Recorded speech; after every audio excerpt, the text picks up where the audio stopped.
GDR news, ఇది సామాన్యుని గళం. తిరువన్నామలై పంచభూత లింగాల్లో ఒకటైన అగ్నిక్షేత్రం. తిరువన్నామలైలో భక్తుల కోలాహలం నెలకొంది. పౌర్ణమి సందర్భంగా భక్తులు పెద్ద సంఖ్యలో గిరి ప్రదక్షిణలు చేస్తున్నారు. అయితే తిరుపతికి చెందిన Tulasamma charitable trust chairman Ponnala Sudhakar అత్యంత కఠినమైన రీతిలో తన భక్తిని చాటుకున్నారు.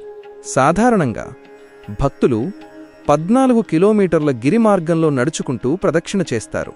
కాని పొన్నాల సుధాకర్ మాత్రం ఆ అరుణాచలేశ్వరునిపై ఉన్న అచంచలమైన భక్తితో 14 కిలోమీటర్ల మేర పొర్లుదండాలు అంగప్రదక్షిణ పెడుతూ గిరి ప్రదక్షిణ చేశారు.